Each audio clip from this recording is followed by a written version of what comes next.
travel long distances to get here, and we are very pleased that they were willing to do so. We're looking forward to what we think will be an exciting day on the solid superacid scene. I have only a few announcements before I get to the first introduction of the first speaker.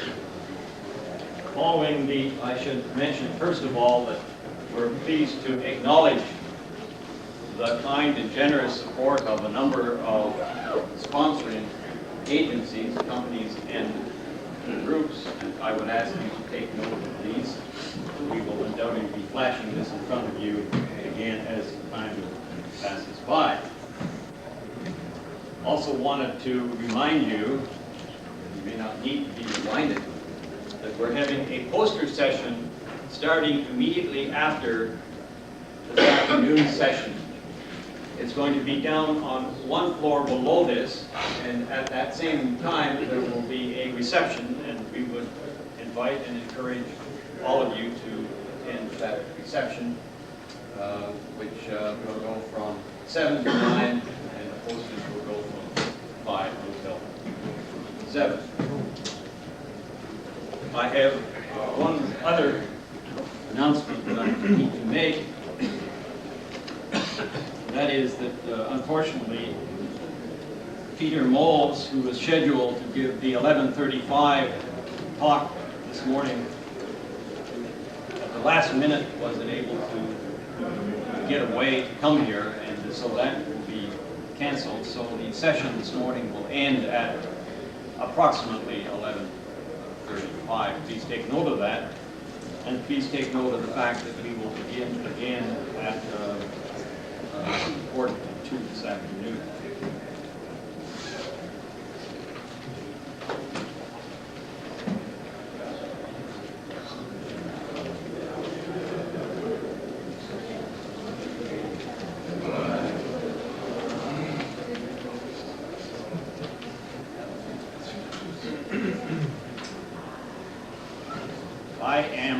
Please come in.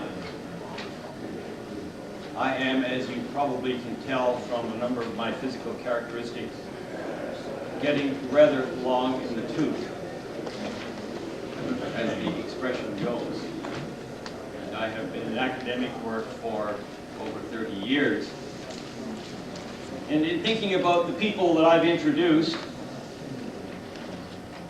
I can't recall ever having the opportunity to introduce a Nobel laureate. And I do have that opportunity this morning. So it's, first of all, an honor. It's a privilege to be able to introduce Dr. George Olah. I think George needs no introduction. I would be surprised if there was even one of you who had never heard the name George Olah.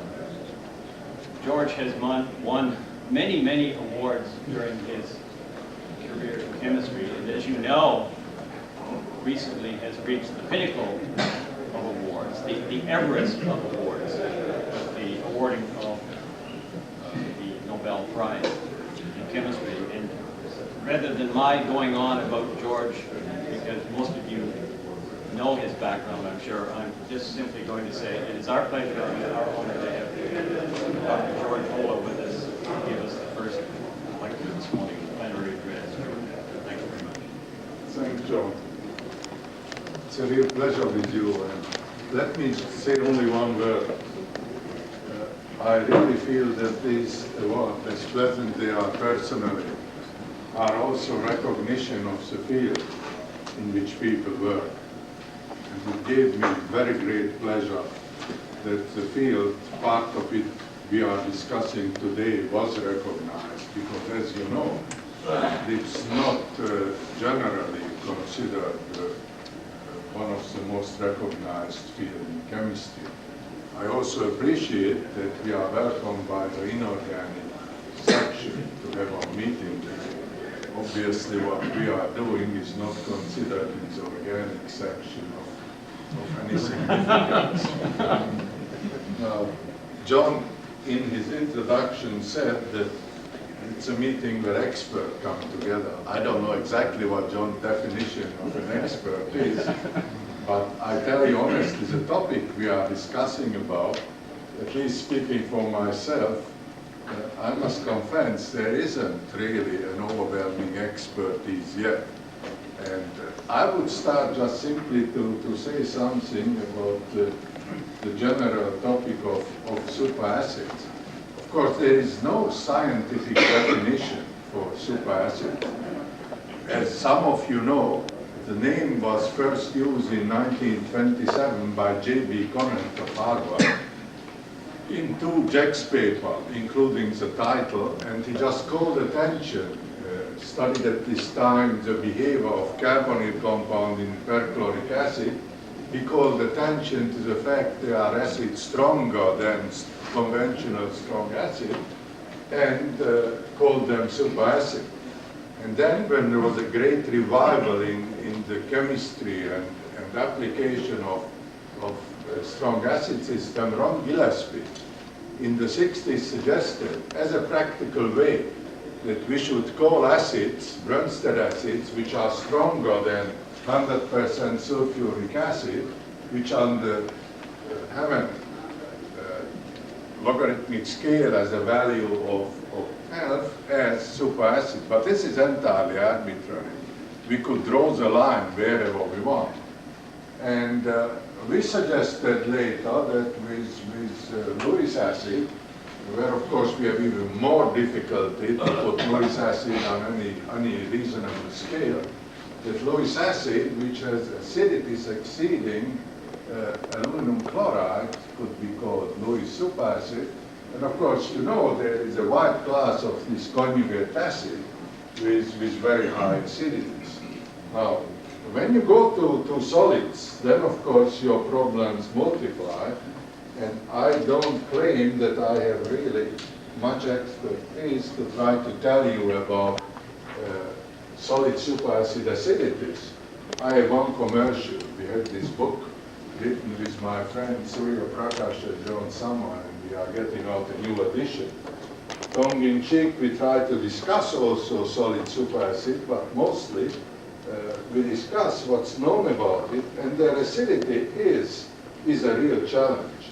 Now, there are, of course, different types of solid strong acid, ranging from zeolites to pillar clays, which can be further activated heteropolyacids, and a whole host of other systems on which others have done really quite extensive work, and you will hear about some of these in lectures by Professor Hanabe and others. Now, our interest over the years rested really with trying to put either Brønsted or Lewis superacid on some solid support, and also an attempt to try somehow to bind them so they won't leach off too easily. And then we have done, as did others, quite extensive work with perfluorinated resin sulfonic acid of the Nafion-H or related type. Now, this came out from our studies on liquid superacid system, because if I go back to this for a minute, when you consider that, say, triflic acid or fluorosulfuric acid are, of course, very strong Brønsted acid in their own right, and with Lewis acid fluoride, their acidity can be greatly enhanced. Then, of course, it's not so surprising that when DuPont came out with their ion membrane resin of the Nafion type, which is a perfluorinated resin, which was used as an alkali salt, but the acid form obviously had promise, so others and we got quite involved. As you see, what you do in this polymer, you replace a CF3 group in triflic acid with a perfluorinated backbone monomer, which has either a CF2 or a CF group adjacent to the sulfonic acid. And these are good solid acids, and a lot of chemistry was done with these. Now, this is just to remind you what Nafion-H is. And the important thing is that if you have this pendant sulfur group attached to the fluorinated backbone, and besides other applications, this has gained increasing interest as a potential efficient solid acid catalyst. Now, as I said, I don't feel qualified to try to tell you about acidity per se on solids. And others, like Jacques Ressard and others, will discuss this more. But I would like to remind you that Jacques with Patrice Batamek recently published what I consider a very important paper, a solid NMR study of water on Nafion-H. And they were able to show, and I'm sure Jacques will mention this in his lecture, that you find the hydronium ion not solvated, which clearly indicates, at least to me, that it must be a high acidity system. So these measurements trying to either extrapolate solution type of acidity function measurement or try to do calorimetric measurements or other measurements have difficulties, and I really think we should be somewhat careful. I also, as a practicing chemist and no expert on the field, emphasize that of course there's a big difference between acidity per se and catalytic activity. A lot of chemists like I study reactions of acid catalysts, and certain reactions in our experience go only at high acidities. But if you use a solid, of course there are many other problems. How you get to the acid side, the diffusion, surface activities. And one other point which I try to make at the end of my lecture may be of some interest, because I will take you through briefly some reactions, mostly on Nafion-H, but many of these reactions, of course, go on other solid acids too. And then I will try to tell you that what is our feeling about why this reaction proceeds so well, and what's the characteristic of the acid needed, and what we feel is a rather exciting new realization of the activation of electrophile by what you could call electrophilic solvation or electrophilic activation, in the way that a reactive electrophile, organic chemists, for reasons which are not quite to me, generally think in terms of monodentate interaction.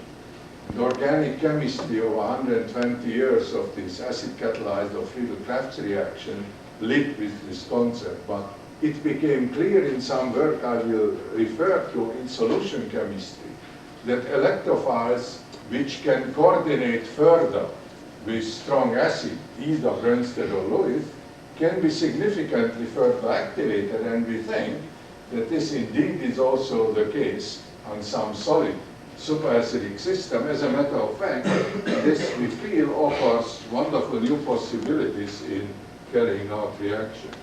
Now, you know, of course, that there are a large number of industrially important acid-catalyzed reactions ranging from reforming to alkylation, isomerization, all kinds of Friedel-Crafts reactions, and so on.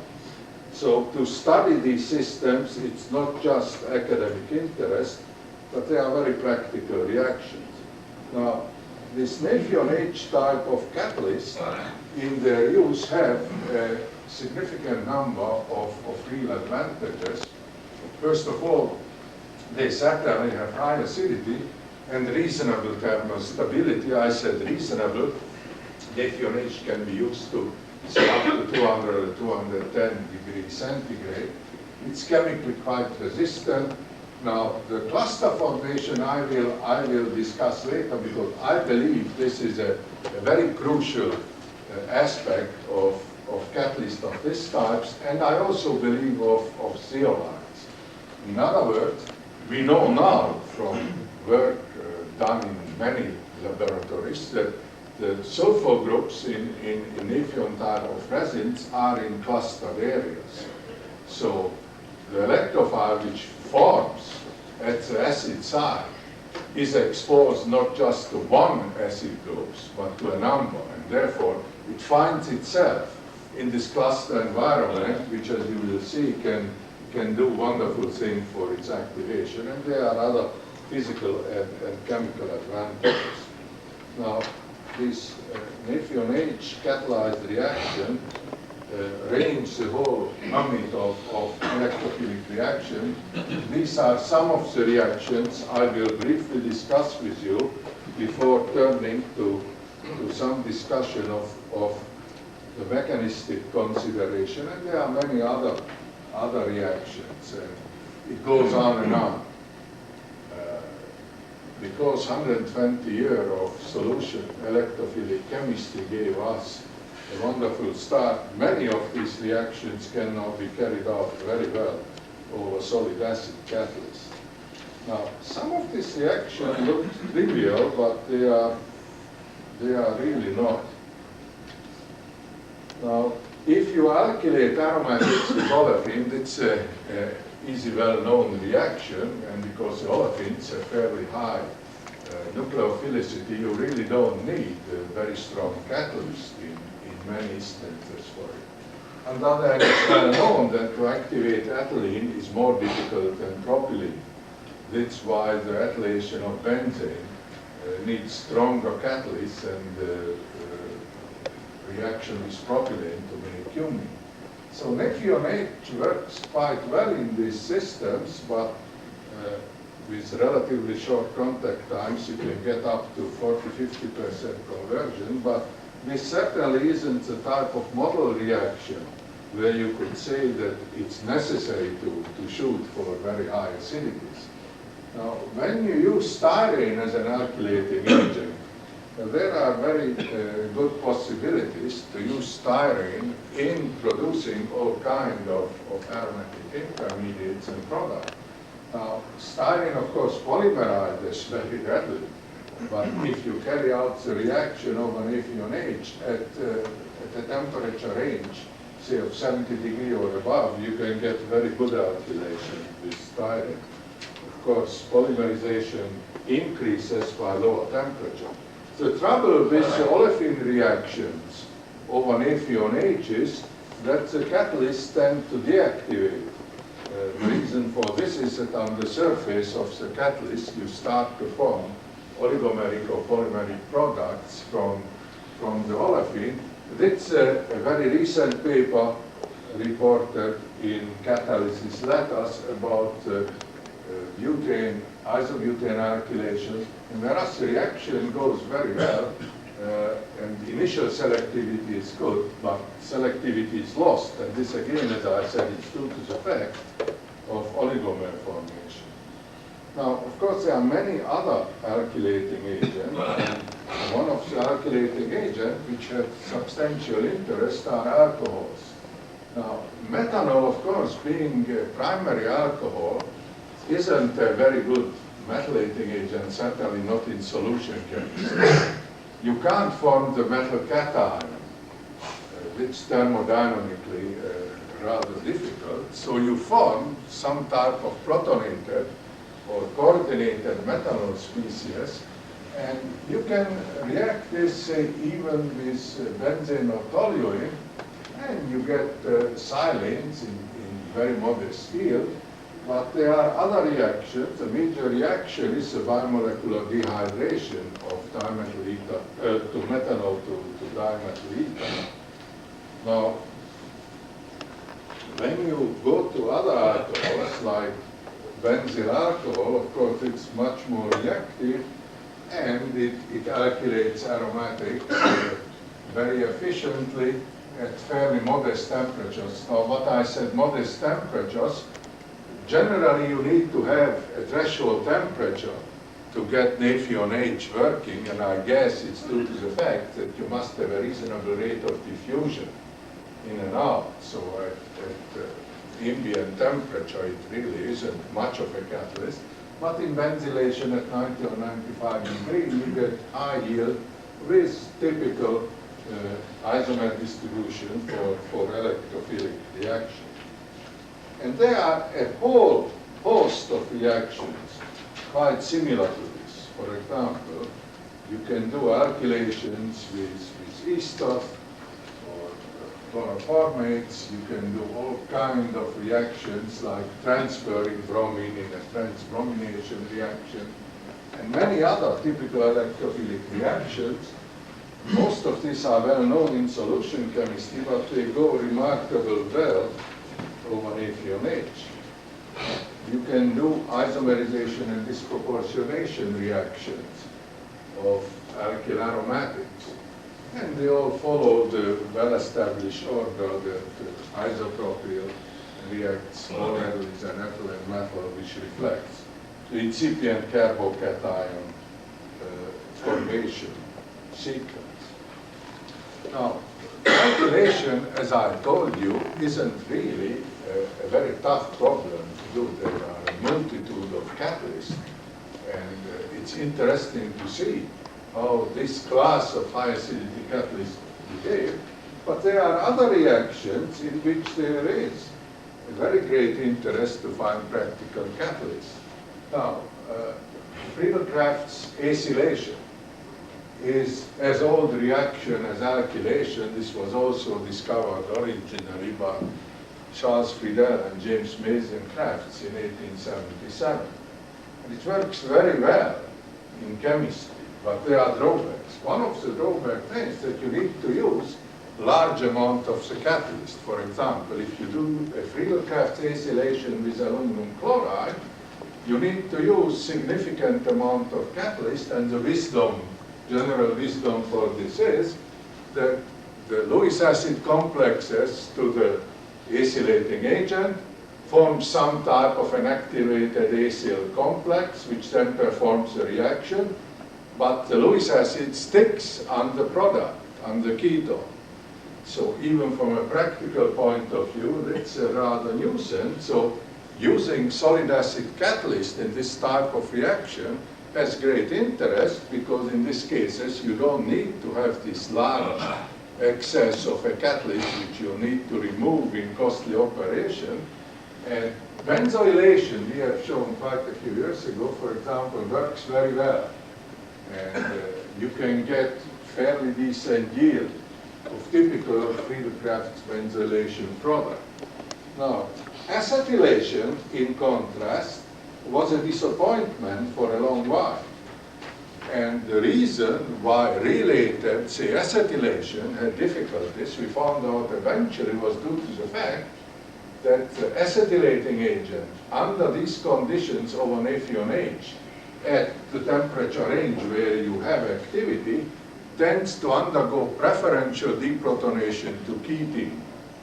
And then, of course, ketene over the acid catalyst is undergoing oligomerization and deactivates the catalyst rather rapidly. Now, sometimes you can learn from your failures. It's wonderful in chemistry, because what fails in one case may be an indication for another. Many years later, we came back to this, and we used it to develop a very efficient way to make polyketene from, say, acetyl chloride over acidic catalyst. The key to this is that you have this in situ dehydrochlorination, and the key is that you never have excess ketene, because as you know, ketene forms a dimer, and then the chemistry is that of the dimer. But the lesson for acylation is that there are no general rules. I think there is a lot of progress made, however, in acylation, and it's certainly a very practical field where you can develop effective acylation reactions over solid acid catalysts, getting away from this problem of solution chemistry. Now, there's a whole host of other reactions. One is freeze rearrangement, which is also practical interest. The pattern is also the same. Acetyl has difficulties, whereas aryl do very well. And I think the underlying reasons are exactly the same. Well, Nafion-H is a strong enough catalyst that it also can induce acetylation and decarboxylation reactions. You know, part of Friedel-Crafts chemistry is affected by reversibility of reactions. And some reactions are more reversible like others. Acylation, carboxylation, nitration, therefore long considered reaction in which reversibility isn't playing a major role. However, with really strong catalyst system, you can find that you can remove acyl groups quite efficiently. And this has some interest both from understanding reaction mechanism and also as far as reactions are concerned. For example, these decarboxylation reactions at modest temperatures, say 100 or 150 degrees, are quite effective. Now, the next reaction I would like to discuss is something which we have some real pride in it, because it was one of the early chemical demonstrations that you can do chemistry to improve the environment, and I really very strongly believe in it. You know, just stating environmental problems and then regulating them, basically telling industry or chemists what you cannot do, is not part of the whole picture. It's like when you are sick and you go to see your doctor. Telling you what's your illness is only part of the problem. Then you expect that he or she can do something for you to get you well. So I really believe that what we are in a very generalized way call environmental chemistry should increasingly include to find solutions, not just to state problems. Now, nitration is a very messy operation because when you use mixed acid, you get a lot of spent acid and these red acid residues, and it's an environmentally difficult problem of disposal. So we looked at replacing sulfuric acid with a solid acid, and we have found that Nafion-H is very good for it. And you can nitrate aromatics with nitric acid over Nafion-H very efficiently. We called it as azeotropic nitration because when you use excess of the aromatic, you can get rid of the water in the process continuously. And as you see, you get a reasonably high yield nitration under very clean conditions with Nafion-H as the catalyst. And of course, you can do a lot of other nitration if you want to use fancier nitrating agent. You can even use mercury 2 treated Nafion-H for other type of nitration, and I won't have time to get into this, but as you well know, you can replace the part of the caustic side with metal iron sides, and these catalysts have substantial interest in many areas. So as I told you, nitration is generally considered an irreversible reaction, but not always, and particularly with strong acids. Certain nitro compounds can be used as trans-nitrating agent. For example, nitranthracene is capable to act as a trans-nitrating agent over Nafion-H for aromatics.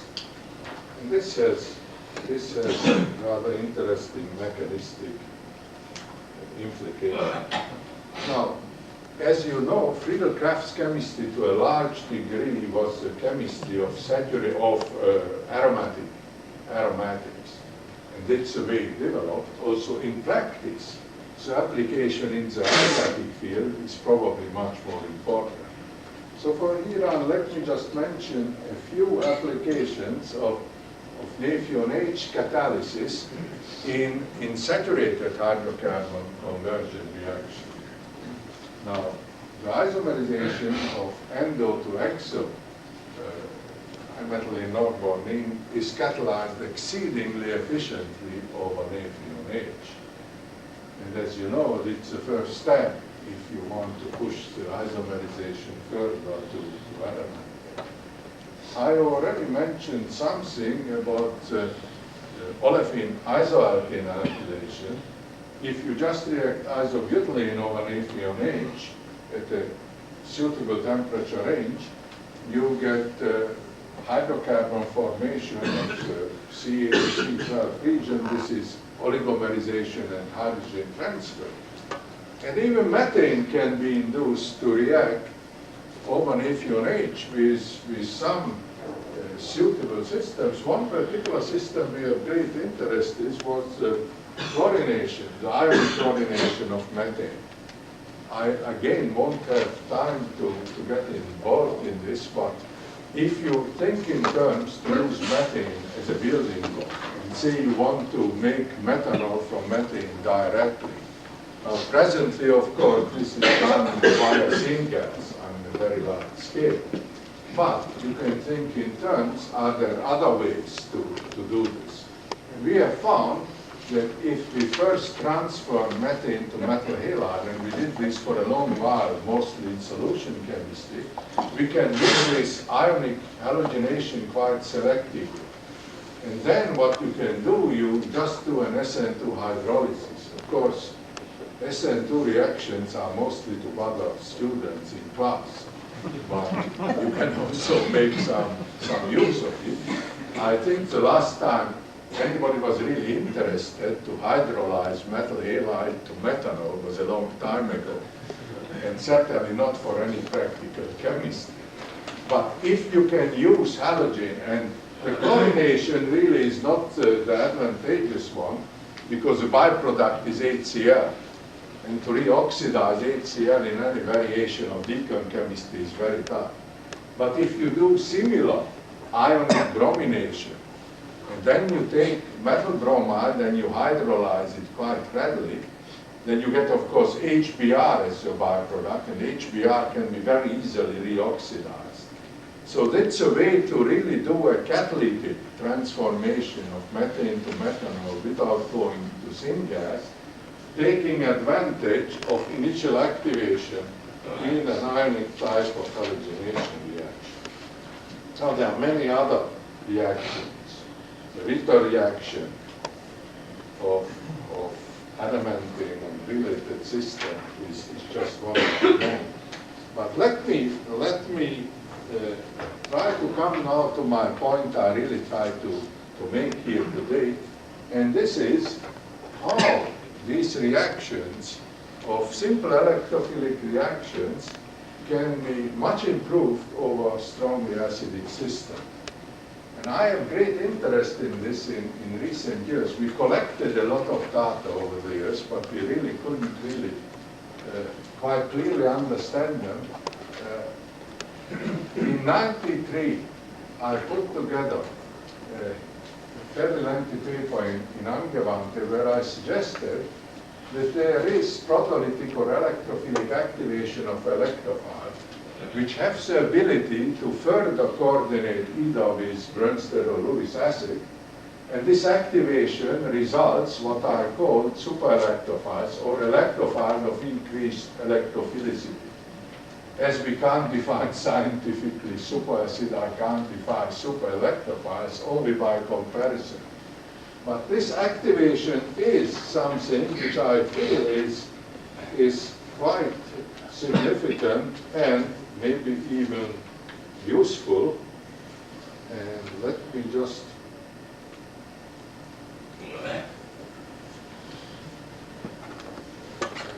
find it. Yes, here is just one commercial of this paper, this '93 paper, which I first tried to summarize what we knew about it, and I even sneaked this into this lecture briefly, calling at this time attention overwhelmingly to activation of carbocationic systems, whereas this was the theme at the time. There are many other systems in which this played similar or even more significant role. Now, just without going in great length, just I show you some systems. On the left side, you see parent electrophiles, and on the right side, you see these activated electrophiles. Now, this is depicted in the way that the electrophile, either a protic species, an alkyl species, or a Lewis acid component, really would bind completely to form a di-positive or twice deficient intermediate. De facto, I think, I would like to emphasize that this activating interaction can be considered to be gradual. In other words, take the first one here. These oxonium ions were first de facto made by Mehrwein and studied. We know that they play a significant role in some fairly recent significant processes like the mobile alcohol to gasoline conversion, where some type of an oxonium species or alcohol or ether complex to the zeolite acid side is involved, which then undergoes further conversion. Now, these oxonium ions are very wonderful alkylating agents, but they won't alkylate ever on carbon. In other words, an oxonium ion in its ability to transfer an alkyl group depends on the nucleophile, what is trying to pull it over. Now, on the other hand, under strongly acidic conditions, this lone pair turns out to be not there. So in other words, an oxonium ion under non-bonded electron pair can still interact with a strongly acidic environment, and this in the limiting case results in what would be a proto-oxonium dication or its solvated equivalent, and this has enormously enhanced reactivity, and I can go further and show you quite a number of other electrophiles. Some of these were studied by other groups like Professor Trudeau's group in Tokyo and so on. This last item is quite nice. I showed you some of these Nafion-H promoted acid nitration. You know, in the very broad study of acid catalyzed nitration, it was the Ingold group who in the 40s entangled this and established the nitronium ion as the de facto electrophile in acid catalyzed nitration. It's very classic work. Now the trouble, of course, is that the nitronium ion is isoelectronic with CO2. It's linear. It has no empty atomic orbital on nitrogen or no easily available mode. So why is the nitronium ion such a great electrophile? The reason is that it's a great electrophile because it's polarizable. If an aromatic approaches it, it will start to push the electron pair from the NO bond onto oxygen. It bends, forms an empty orbital, and this was the way it reacts. But we have found that we can nitrate enormously deactivated aromatic further, which per se won't react with the nitronium ion anymore under aprotic conditions. Or we can force nitration of saturated, including methane. And of course, methane is not a good nucleophile. It won't displace like benzene. So in these cases, you must activate the nitronium ion. And as surprising it may sound, this small NO2 plus species under high acidity conditions can interact with acid. And in the limiting case, you form this proteol nitronium dication, which 2 years ago after our initial publication, Helmut Schwarz in Berlin was able to generate quite readily in the gas phase, and it's well established in other studies too. So what I am telling you is that there is such thing as electrophilic activation. And this is really the counterpart of nucleophilic solvation. We of course all knew what nucleophilic solvation is, and we grew up on it.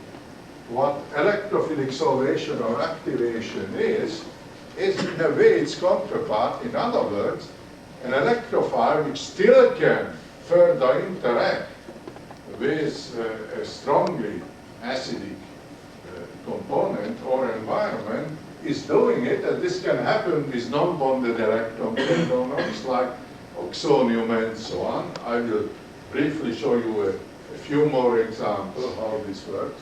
Of course, with pi components or even with sigma components. Now, I don't have a transparency. Let me just tell you what this sigma activation is. Takes a tertiary butyl cation.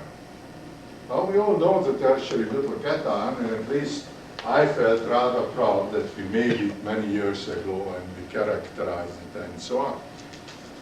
Well, the beautiful thing in chemistry is that there is continuous progress, of course. You see, you are at the front line today, but you certainly will be obsolete a few years later.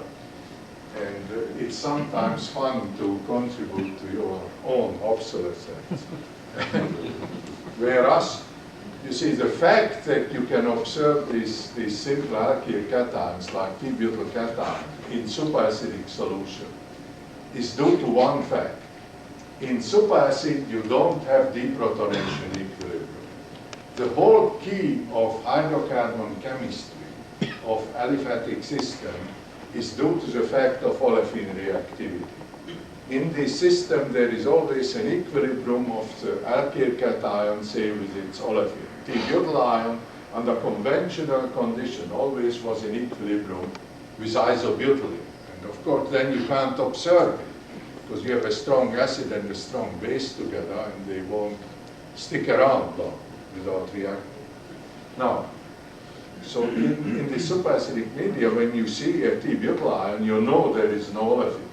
But recently we have found that despite of this, if we add strong deuterated acid, we get hydrogen-deuterium exchange on the metal groups. So despite the fact that there is no deprotonation, there is chemical evidence that in very strong deuterated acid media, the metal protons exchange. And this can happen only one way, that the T-butyl cation, despite that it's a relatively small monopositive ion, can start to interact further with the strong acid environment with the CH groups. In other words, what's happening is that you are activating even the T-butyl cation in very strongly acidic media. Now, I mentioned to you already that Nafion-H is now well understood to have these cluster areas where the sulfonic groups are located. So what was observed in solution chemistry, I think, can be reasonably suggested also to take place over acids, which have the capability of di or multidentate interaction, whether these are sulfonic acids of the Nafion type or zeolites of the mobile HCSM5 or others. Now, just a few examples. These are from solution chemistry, but have bearings on the solid state. This Mervine salt, as I told you, do not alkylate on carbon, except when you add strong superacids. Then they do, and Ken Lally found that this even happens with sulfonium or selenium ion. Now, in order to explain this, we did a fair amount of work and showed that these oxonium salts, in the presence of added superacid alkylate in an electrophilic way. And this can be extended to systems. I discussed with you the behavior of methanol as an alkylating agent in strongly acidic media. Now, phenols or other very reactive aromatics, of course, were known to be alkylated under forcing conditions with methanol, but something like benzene doesn't like the idea. And the reason is that when you protonate methanol to the metal oxonium ion, this by no means, of course, is a metal cation equivalent. It's an oxonium ion. The neighboring metal group is there, but the neighboring oxygen carries most of the charge. So if you put this, however, in a very strongly acidic environment, you can have this second protolytic interaction, which now greatly activates this metal oxonium ion. And now, due to this activation, it will transfer metal group to substrate which are not enormously reactive as nucleophile. Now, it was realized a long while ago in the German literature of the 1890s, it was reported that methanol with some acids like zinc chloride at high temperature formed hydrocarbon. And in the 70s, Pearson reinvestigated this with some liquid acid like polyphosphoric acid and suggested a mechanism which would have involved ionization of methanol to the metal cation, which then would react with a CH bond of excess methanol. Now that's a highly improbable mechanism for two reasons. Methanol does not ionize in solution. And secondly, if you would form some type of an incipient metal cation, it would alkylate excess methanol and oxygen and not in the CH bond. So what's happening is over the superacidic system, I guess, is that you have this proteolytic activation of the metal-oxonium ion. Now this brutally reactive species can even attack metal-oxonium ion. And there is the same type of chemistry can take place, of course, with ether, dimethyl ether. Now, skip some of these, but I want to show you that in solution chemistry, we were able to show some time ago that the hydronium ion, or isotopically labeled hydronium ions, which do not deprotonate or deneutrate, by increasing the acidity further, start to undergo hydrogen-deuterium exchange. And the only explanation we were able to offer was that the oxonium ion, or the isotopically labeled oxonium ion, undergoes. There is no equilibrium with water. You see, in conventional aqueous chemistry, the key is, of course, the equilibrium of water and proton to the hydronium ion. It's a foundation of our understanding of acid chemistry in aqueous medium. Now, if you go to very high acidities, and water is a sufficiently good base that it's completely protonated. There is no equilibrium anymore. But at very high acidity, you can start to have a new equilibrium of the diprotonation of water, however limited. And this diprotonation, also equivalent protosorbation, then activates it. And this, of course, is the key for reactions in which you have oxonium species. And this just shows you the limiting case protonated or Lewis acid complex oxonium behavior. Now, if you go to oxonium to carboxonium ion, these are also relatively weak carbon electrophiles. If you have a carboxonium ion as a carbocation, it's a lousy carbocation because the neighboring oxygen, according to Winstein's naming, it's a good neighboring participating group. And whenever you have good participating group adjacent to a carbocationic center, they greatly stabilize the carbocationic center because charge is very heavily on the neighboring group. Now, stability of an intermediate and its reactivity, these are not parallel but opposing properties. So these carboxonium ions are fine as highly stabilized, isolable, and so on. But they are not very reactive. So what I am suggesting again, how you can make this, for example, they don't undergo the hydride transfer reaction, like an alkyl cation and an isoalkane, as you know, undergo very rapid hydride exchange. A carboxonium ion doesn't do this. But what you can do then is that you can activate these carboxonium ions by strong acid media, and the way you activate is that you knock the hell out of neighboring oxygen participation. And the way you can do it is that in a very strongly acidic media, the oxonium ion or carboxonium ion can undergo the second proteolytic interaction. Now I am engaging the oxygen lone pair by the external acid. And therefore this diminishes its ability to coordinate back in the carbenium center, and this results in greatly enhanced reactivity. And there are numerous examples of this Shudo's work on acetylation have shown that in increasingly acidic system, acylation is becoming enormously activated, and there's no reason at all to believe that this wouldn't also happen over solid acidic catalysts. Now, just two more transparencies. In contrast to reaction of pi-system aromatics or olefins, to engage sigma bonds in electrophilic reactivity is more difficult. You need stronger electrophiles and you need better environment. But if you find these conditions, you can induce CH bond or CC bond in electrophilic reactions which go through 5-coordinate carbocationic intermediate. And you can do the whole array by now. Practically all the electrophilic reaction known on pi systems now, with some limitation, can be applied also to sigma donor systems. Now, we started, of course, chemistry a long while ago, overwhelmingly in solution.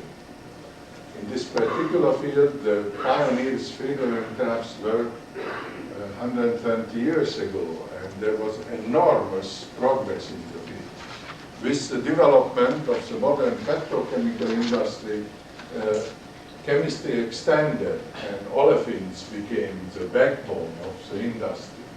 And we know a lot about these reactions, both as practical reactions, but also in mechanistic aspect.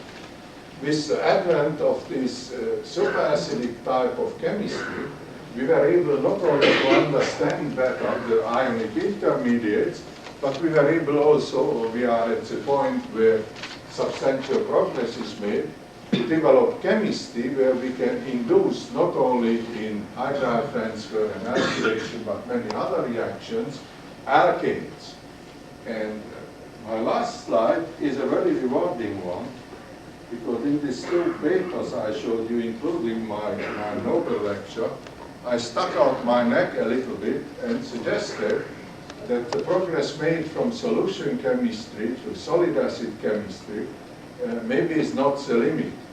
And I raised the opinion that maybe Mother Nature itself is doing this, because I thought that on enzymatic side, there is probably the possibility that similar type of multidentate interaction can take place, and people may find this.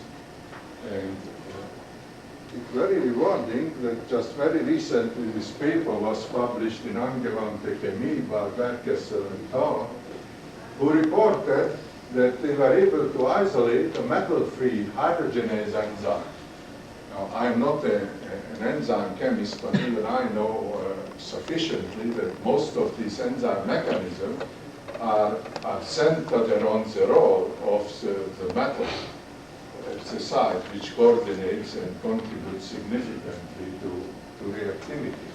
Now, what these groups have done, that they isolated a completely metal-free enzyme and found that this is able to promote the equivalent of an enzyme-catalyzed hydrogenation reaction, but they also state at the end of the paper that they are studying a number of hydrocarbon transformations, which also go very well over this enzyme.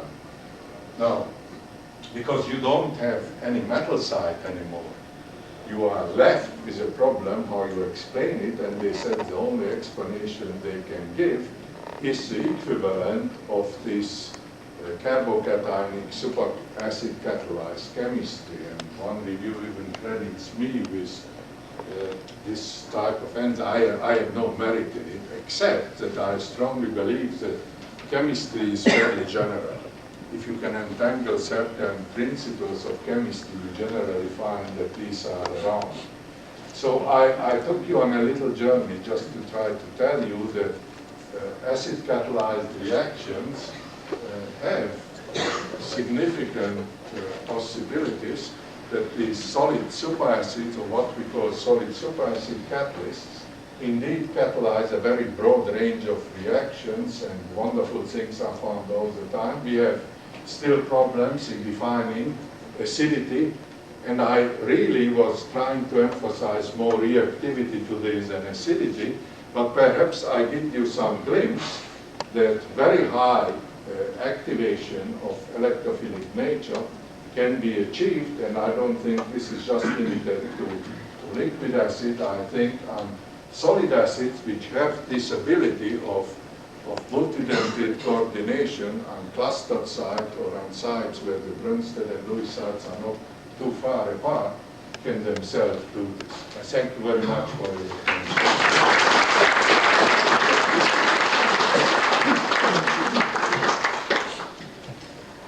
Well, once again, George, you've given them a listen to some questions. Sure. Are there any questions that anyone, we must get on, but are there any questions that anyone would like to ask? Very interesting. Now, my question, in sulfated lead oxide type superacid, where basic sites, oxygen 2 minus, also plays more or less role for catalytic activity. And how is in the case of Nafion-H, some basic property of very small, basic property plays any role for the activation? That's a very good question, and I really can't answer you definitely what's happening on Nafion-H, but certainly there is no reason that on a solid catalyst you couldn't have this type of activation, but at the same time you still have fixed basic sites. And it's known, I guess, that you can convert methanol and Nafion-H itself to hydrocarbon. Very well could be that it's not just the acid catalysis. You have some bifunctional character in some of these systems.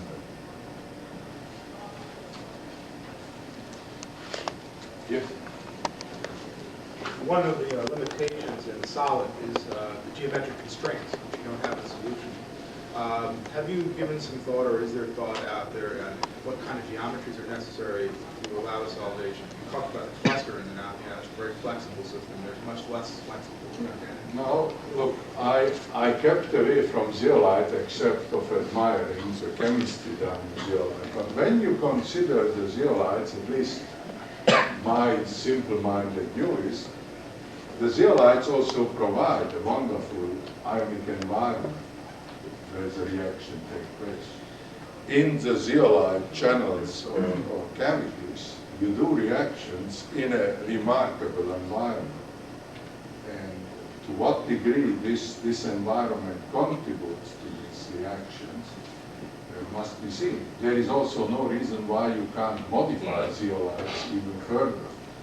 Yeah, that's what I was looking for, clues on how to modify things, because the Nafion system is very flexible. It's not solution flexibility, but you can contour things and support unusual geometries and bond distances. But as you get to a more rigid, thermally stable structures, you get more geometric. Now, don't forget that Nafion wasn't developed by DuPont as a catalyst. It was developed as an ion membrane material, and because it became available, chemists like us tried to use it. There are many reasons why Nafion isn't the ideal type of catalyst backbone. On the other hand, there is an enormous flexibility in zeolite structures. So I think the trick would be to combine in some way. I think, although I know there are many other questions, we really should move on. Thank you again very much, George, for passing.